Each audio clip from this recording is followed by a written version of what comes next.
मैं हूँ दुआ फातिमा और आज हमारा जो एमडीके लेक्चर सीरीज़ है उसका 4th चैप्टर स्टार्ट होने लगा है। ठीक है, जिसका नाम है सेल। आज हम सेल के बारे में बात करेंगे। ठीक है, ये जो हमारा चैप्टर है उसका नाम है सेल।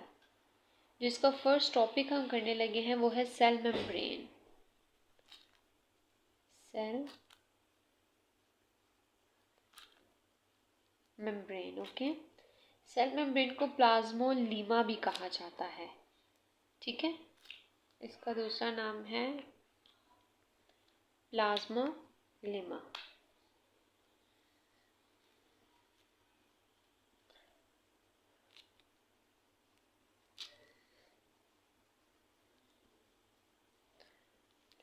ओके, ठीक है। तो अब इसमें जो सेल मेम्ब्रेन है वो सेल को स्टेबिलिटी प्रोवाइड करता है।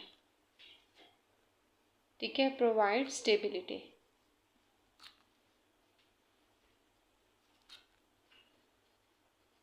प्रोवाइड करता है सेल को। ठीक है, फॉर एग्जांपल जो हमारे पास मेच्योर रेड ब्लड सेल्स होते हैं ना, उनको हमारे पास जो है ना सेल मेम्ब्रेन इनको स्टेबल रखता है इनको।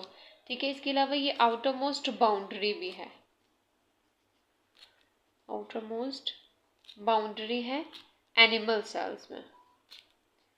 इसे सेल सरफेस भी कहा जाता है। अगर कुछ वर्ड्स में नहीं लिख रही लेकिन वो मैं बोल रही तो आप उसे नोट ज़रूर कर लिया करें। लाइक कभी मैं कह रही हूँ ये आउटर मोस्ट बाउंड्री है एनिमल सेल्स में, तो इसे जो है ना सेल सरफेस भी कहा जाता है। सेल मेम्ब्रेन की जो डायमीटर की अगर हम बात करें तो 7 to 10 नैनोमीटर इन डायमीटर है। एक एंजाइम होता है एडेनिलेज साइक्लेज, ये सेल मेम्ब्रेन के साथ अटैच्ड होता है। ठीक है, it is attached to cell membrane. उसके बाद प्रोटोप्लाज्म, ओके, प्रोटोप्लाज्म और जो न्यूक्लियस है उसको कलेक्टिवली कहा जाता है cytoplasm. Nucleus are collectively called cytoplasm. Cytoplasm,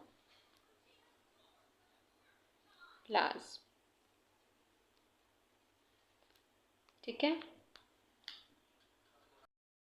बात करेंगे सेल मेम्ब्रेन की कंपोजिशन की। ठीक है, ये किन चीज़ों से मिलके बनती है कंपोजिशन। इसमें जो हमारे पास सेल मेम्ब्रेन में प्रोटीन्स होती हैं 60 to 80% प्रोटीन्स होती हैं।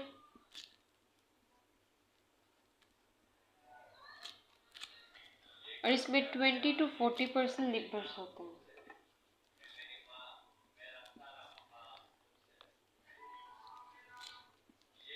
लिपिड्स होते हैं। इसमें कार्बोहाइड्रेट्स भी पाए जाते हैं। ठीक है, carbs less than 8%, less than 8%। अगर हमारे पास कार्बोहाइड्रेट की रेशियो पूछे तो आपने यही कहनी कि लेस देन 8% पाए जा रहे हैं हमारे पास कार्बोहाइड्रेट्स। ठीक है, इसके साथ साथ मैं आपको सेल मेम्ब्रेन के साथ साथ ना एक कंपोजिशन लिखवा रही हूँ रेड ब्लड सेल्स की। ठीक है, सॉरी, सेल मेम्ब्रेन के साथ मैं आपको रेड ब्लड सेल्स की कंपोजिशन भी लिखवाती हूँ। वो भी थोड़ी सी से ना मिलती जुलती है तो बच्चा कंफ्यूज हो जाता है, तो वो भी एक साथ ही लिख लेंगे ना। तो लाइक उसमें हमारे पास 52% प्रोटीन्स होती हैं, 40% लिपिड्स होते हैं। ठीक है, और 8% कार्बोहाइड्रेट्स होते हैं। ये जो रेड ब्लड सेल्स की कंपोजिशन है वो ये है। ठीक है, अब आपने एक चीज़ याद रखनी है, बाजू का हमसे एमसीक्यूज पूछा जाता है कि सेल में ब्रेन में कौन सी चीज़ जो है ना ज़्यादा नंबर में है। जो चीज़ ज़्यादा नंबर में है वो है lipids. Lipids are more in number in cell membrane, more in numbers.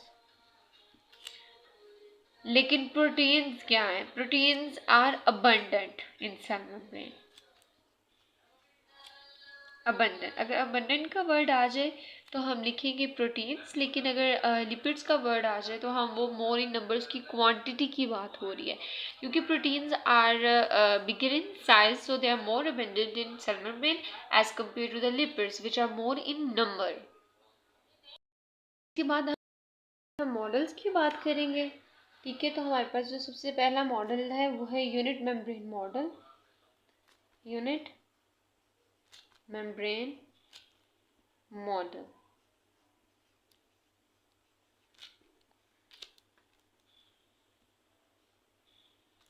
ठीक है।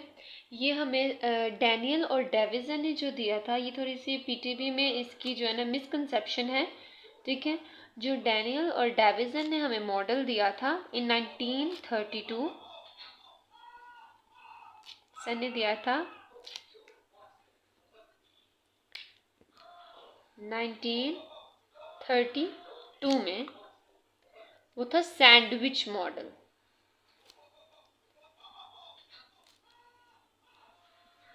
कि proteins are abandoned in lipid bilayer in the like of sandwich, in the shape of sandwich। इसने कहा था कि proteins are the globular structure। इसने ये कहा था इन्होंने कि proteins are globular in structure, globular। इसके बाद हमारे पास जो रॉबर्टसन ने एक मॉडल दिया था, इन्होंने अलग अलग दिए थे लेकिन पीटीबी में इन्हें एक साथ ही मिला के लिख दिया गया है। रॉबर्टसन ने दिया था 1960 में।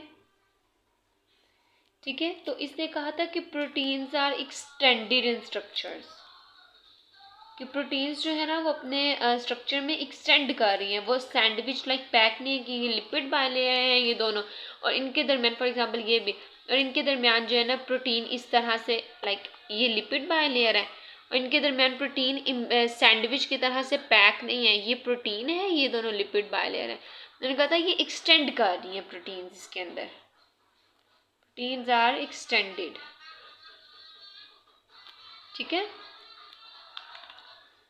उसके बाद जो सेल मेम्ब्रेन है उसमें हम लिपिड्स की बात करेंगे। इसी में उसने हमें कहा था, मॉडल में ही उन्होंने हमें कहा था कि जो सेल मेम्ब्रेन होती है ना उसमें जो लिपिड्स होते हैं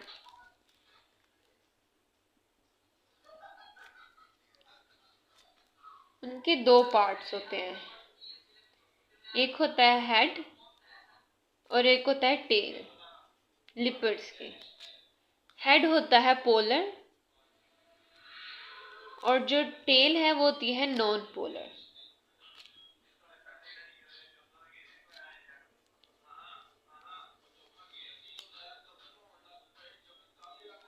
ठीक है, जो टेल होती है वो होती है नॉन पोलर और जो हेड होते हैं वो होते हैं पोलर। ठीक है, इसके अलावा हमारे पास इसमें कितनी टेल्स होती हैं? दो हाइड्रोफोबिक टेल्स होती हैं। ये एमसीक्यूज पूछा जा चुका होगा।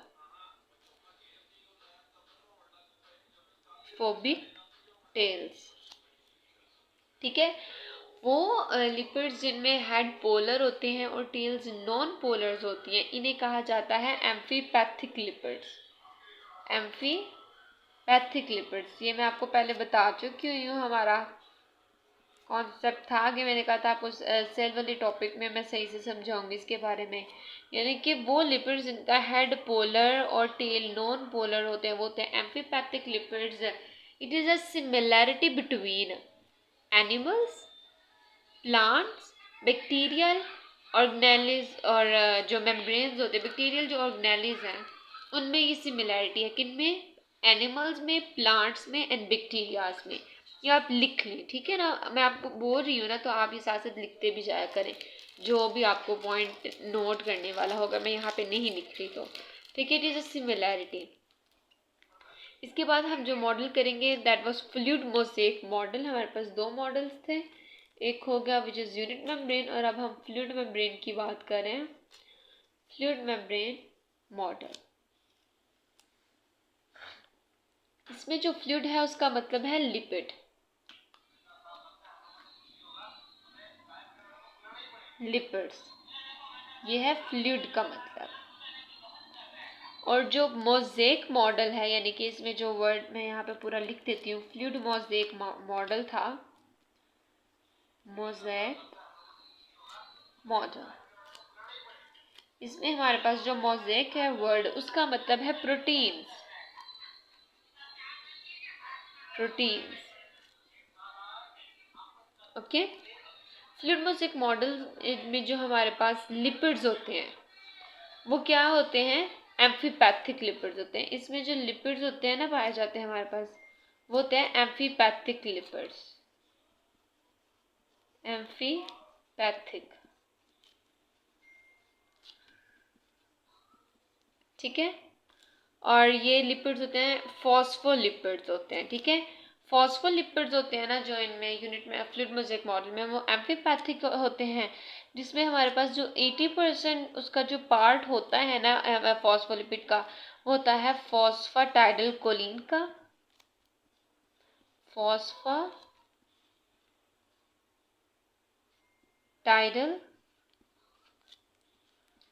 Colin which is लेसिथीन। इसकी एग्जाम्पल के तौर पे अगर मैं लिखना चाहूँ तो वो है लेसिथीन। 80 जो परसेंट होता है ना वो हमारे पास इस तरह से होता है, लेसिथीन। और इसमें जो हमारे पास बाकी के जो 20% होते हैं वो दूसरे जो लिपिड्स होते हैं, ठीक है। इन फॉस्फोलिपिड्स, इन एम्फीपैथिक लिपिड्स में जो हमारे पास 80% हो जाएंगे वो फॉस्फोटाइडल कोलिन किस्म के होंगे, उन नेचर्स के होंगे, और जो 20% होंगे वो दूसरे होंगे। जो फ्लूइड मोज़ेक मॉडल है उसमें कहते हैं कि जो हाइड्रोफोबिक जोन है ना, हाइड्रोफोबिक जोन है ना, वो इम्बेडेड होता है इनसाइड की तरफ, ठीक है। Embedded inside, okay. ये हो गया। अब इसके बाद मैं आपको जो लिपिड्स के स्ट्रक्चर के बारे में थोड़ा सा बताऊंगी। जैसे उसका हेड और टेल की तो बात हो गई है, अब सेचुरेशन और अनसेचुरेशन की बात की होगी यहाँ पे, ठीक है। लाइक ये इस तरह से कुछ होगा, ये और ये है वो है सेचुरेटेड। टेल की बात, ये सेचुरेटेड पोर्शन है, सेचुरेटेड हो जाएंगे। और जो इसका ये वाला पोर्शन है ना वो होगा अनसेचुरेटेड, क्योंकि इसमें यहाँ पे डबल बॉन्ड आ जाएंगे। और जहाँ पे भी, जैसे केमिस्ट्री में आपने पढ़ा ही होगा कि जहाँ पे भी डबल बॉन्ड हो या ट्रिपल बॉन्ड हो, ठीक है, वो होते हैं अनसेचुरेटेड। जो अनसेचुरेशन होता है ना, जो अनसेचुरेटेड पार्ट होता है ना, वो अलो करता है एक्सचेंज ऑफ मटेरियल को। यानी कि जैसे सेल मेम्ब्रेन सेमी परमिएबल होती है, हर चीज़ इसमें से जो है ना पास आउट नहीं कर सकती, तो ये एक्सचेंज अलो करता है ऑफ सम मटेरियल्स, ठीक है। तो ये हमारे पास इसकी बात होगी। अब हम करेंगे कोलेस्ट्रॉल की बात, कि कोलेस्ट्रॉल जो हमारे पास होता है, लिपिड्स की तो बात होगी ना। कोलेस्ट्रॉल, जो कोलेस्ट्रॉल होते हैं ना वो बैक्टीरियाज में एब्सेंट होते हैं, ठीक है। इस वजह से जो है ना बैक्टीरिया की जो सेल मेम्ब्रेन होता है वो डेलिकेट होती है, नाजुक। Cholesterol absent, so the bacterial membrane delicate. इसको इजीली नुकसान पहुंच जाता है क्योंकि इसमें कोलेस्ट्रॉल एब्सेंट नहीं होते हैं। इसके अलावा जो कोलेस्ट्रॉल है लिपिड की जो बाय लेयर होती है ना उसमें भी प्रेजेंट होता है, ठीक है। Is in lipid by layer, ये हमारे पास लिपिड है जिसकी अनसेचुरेट, ठीक है, लिपिड बाय लेयर में भी हमारे पास प्रेजेंट होता है। इसके अलावा जो ये रेजिस्ट करता है, यानी कि जो पोलर मॉलिक्यूल्स होते हैं या जो आयंस होते हैं उनकी जो एक्सचेंज है कोलेस्ट्रॉल की वजह से ना, सेल मेम्ब्रेन में कोलेस्ट्रॉल की प्रेजेंस की वजह से जो सेल मेम्ब्रेन होते हैं वो सेमी परमिएबल, लिपिड्स और कोलेस्ट्रॉल भी होते हैं, तो लिपिड्स अलो करते हैं कुछ आयंस की, कुछ चीज़ों की अलोवेंस करती हैं कि एक्सचेंज हो जाता है मटेरियल का। लेकिन जो पोलर मॉलिक्यूल और आयन है वो पास आउट नहीं इजीली कर सकते, क्यों? क्योंकि कोलेस्ट्रॉल उसको रेजिस्ट कर रहा होता है, ठीक है। जो इनर माइटोकॉन्ड्रियल मेम्ब्रेन होती है ना हमारा, उसे कहते हैं क्रिस्टी। उसमें भी फॉस्फोलिपिड्स पाए जाते हैं in the form of the cardiolipid. It is an extra information you can if you want to, if you want to write it down, okay। Okay जी। जो इनर माइटोकॉन्ड्रियल मेम्ब्रेन होती है उसे क्रिस्टी कहा जाता है। उसमें फॉस्फोलिपिड्स प्रेजेंट होते हैं लाइक फ्लूइड मोज़ेक मॉडल। और जो फॉस्फोलिपिड्स क्या होता है, जो फॉस्फोलिपिड्स सबसे पहले जो आइडेंटिफाई हुआ था ना, वो 1847 में सबसे पहले फॉस्फोलिपिड आइडेंटिफाई हुआ था। ये मैं लिख देती हूँ, ये भी एक एमसीक्यू है, आइडेंटिफाई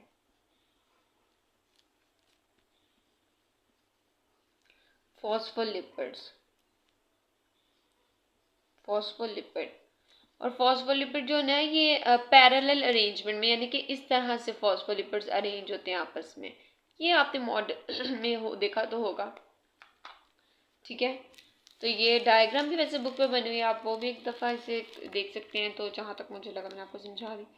इसके बाद अगर देखें तो कौन सा मटेरियल है जिसको जो है ना अलो करता है और जो अलो नहीं होते। मटेरियल्स की अगर हम बात करें कि जो कुछ मटेरियल्स, जैसे मैंने बात की थी कि लिपिड के जो अनसेचुरेटेड पार्ट है ना, वो अलो करता है मटेरियल को। जो वाइटामिन्स होते हैं लाइक EDA and K, इसके बारे में दो बातें। एक ये पास कर सकते हैं, दूसरा ये फैट सोल्यूबल होते हैं। Vitamin EDA and K। अगर अब हम अल्कोहल की बात करें तो अल्कोहल भी इसमें से अलो होती है, मतलब कि वो निकल सकती है, पास कर सकती है। इसके अलावा कुछ गैसेस होती हैं वो भी पास कर सकती है। इसके अलावा जितने भी सेक्स हार्मोन्स होते हैं लाइक टेस्टोस्टेरोन है, कॉर्टिसोल्स है, जितने भी प्रोजेस्टेरोन है, ठीक है, ऑल हार्मोन्स। इन्हें साइटोप्लाज्मिक रिसेप्टर हार्मोन भी कहते हैं। इनके अलावा इन्हें साइटोप्लाज्मिक रिसेप्टर हार्मोन भी कहा जाता है।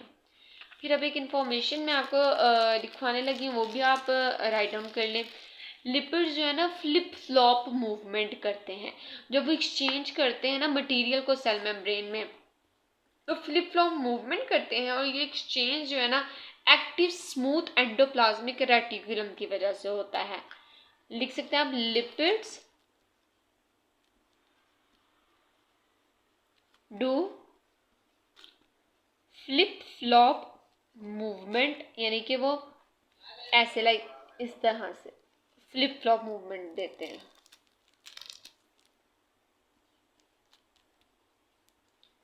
Movement for material exchange in cell membrane, ठीक है। मटेरियल एक्सचेंज सेल्स, उन सेल्स में जिनके पास एक्टिव स्मूथ एंडोप्लाज्मिक रेटिकुलम होता है ना, उनमें ही जो है ना मटेरियल एक्सचेंज होता है।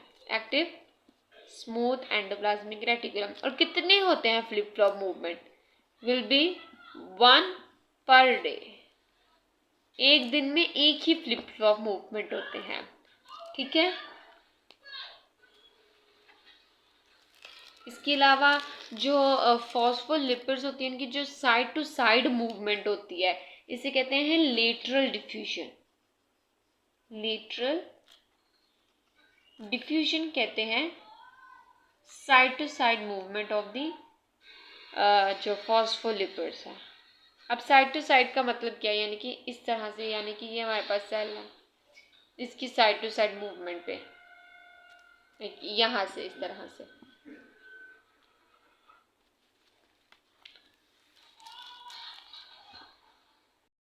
यहाँ पे प्रोटीन्स की कुछ बात करेंगे। लाइक मटेरियल्स की तो बात हो ही गई है, अब प्रोटीन्स की बात होगी, ठीक है। प्रोटीन्स दो टाइप की होती हैं। पहली होती है channel protein, channel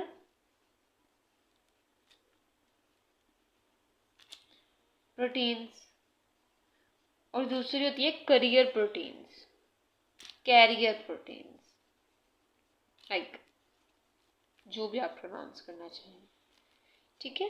carrier proteins. जो चैनल प्रोटीन्स होते हैं ये ट्रांसलोकेशन में हेल्प करती हैं। ट्रांसलोकेशन में इसके अलावा ये फैसिलिटेटेड और जो पैसिव डिफ्यूजन होती है वो भी करती हैं। पैसिव, अगर एमसीक्यूज आए, ये एमसीक्यूज है सारे। फैसिलिटेटेड और जो पैसिव डिफ्यूजन है वो कौन करता है, वो आपने लिखना है career protein, sorry channel protein. ठीक है, अगर अब मैं इसकी एग्जांपल्स आपको लिखवा दूँ तो जैसे हमारे पास गेट्स हैं कुछ, लाइक पोटेशियम गेट है एक, ठीक है, इसके अलावा सोडियम गेट भी है हमारे पास, फिर एक एक्वापोरिन भी था, इस तरह से होते हैं। ठीक है, उसके बाद अगर मैं देखूँ तो इसके अलावा हाँ एक बहुत इंपॉर्टेंट इसमें एग्जाम्पल को वोल्टेज गेट्स, जो वोल्टेज गेट है वो भी एक बहुत इंपॉर्टेंट है। कैमियोस्मोसिस चैनल प्रोटीन्स करवाते हैं, यहाँ पे अब थोड़ी सी जगह नहीं है, आप लिख लीजिएगा। कैमियोस्मोसिस जो है ना वो चैनल प्रोटीन्स करवाते हैं। ठीक है, करियर प्रोटीन्स के आगे दो टाइप्स हैं, एक है कैरियर में पैसिव और एक है एक्टिव। पैसिव की अगर हम एग्जांपल देखें तो ग्लूक्ट4, ये इसकी एग्जांपल्स ही पूछी जाती हैं। सोडियम, ग्लूकोज पंप, और जो एक्टिव हैं उनमें sodium potassium, potassium pump. Hydrogen transporter, hydrogen ion के जो ट्रांसपोर्टर आयन हैं वो एक्टिव जो है ना एक्टिव प्रोटीन्स के से ट्रांसपोर्टेशन करते हैं। ठीक है, अब जो मेन कॉन्सेप्ट समझने वाला है, जो चैनल प्रोटीन्स होती हैं ये आयंस की जो है ना ट्रांसपोर्ट को अलो करती हैं, आयंस की ट्रांसपोर्ट अलो करती हैं। ठीक है, और ये होते हैं यूनिपोर्ट, यूनिपोर्ट होते हैं चैनल प्रोटीन्स। जो पैसिव प्रोटीन्स होते हैं ये होते हैं सिम्पोर्ट, ये मैं आपको समझाती हूँ अभी, ये सिम्पोर्ट यूनिपोर्ट क्या होते हैं। और जो एक्टिव प्रोटीन्स होते हैं एंटीपोर्ट्स। अब अगर हम देखें तो सबसे पहले यूनिपोर्ट की, यूनिपोर्ट यानी कि चैनल प्रोटीन्स, यूनिपोर्ट को कहा जाता है। ये वो प्रोटीन्स होती हैं जो अपने साथ किसी एक को भी अटैच करके लेके जाती हैं, यानी कि खुद तो एक आयन लेके जाएंगे, साथ किसी और आयन को भी लेके जा रही है। ये एक जब आयन को साथ लेके जाएंगे वो यूनिपोर्ट होती हैं। जो सिम्पोर्ट होती है वो किसी को साथ नहीं लेके जाती, वो अकेली ही प्रोटीन्स निकल जाती है, यानी कि जो पैसिव प्रोटीन्स होती हैं। जो एक्टिव प्रोटीन एंटीपोर्ट, ये अगेंस्ट मूवमेंट शो करती हैं, ये इसलिए इन्हें एंटीपोर्ट कहा जाता है। अपने साथ किसी को नहीं लेके जा, ये मतलब जो सिम्पोर्ट है वो किसी को नहीं लेके जाती है, जो एंटीपोर्ट है अगेंस्ट मूवमेंट शो करती है आयंस के या प्रोटीन्स के, तो इसीलिए इन्हें एक्टिव प्रोटीन्स कहा जाता है। तो ये हमारा असल में मेन का टॉपिक यहीं पे खत्म होता है। अगर आपका कोई क्वेश्चन हो तो आप मुझसे पूछ सकते हैं कमेंट सेक्शन में, और प्लीज़ सब्सक्राइब कर दिया करें, लाइक कर दिया करें और शेयर भी करें। Thank you so much. अल्लाह हाफ़िज़।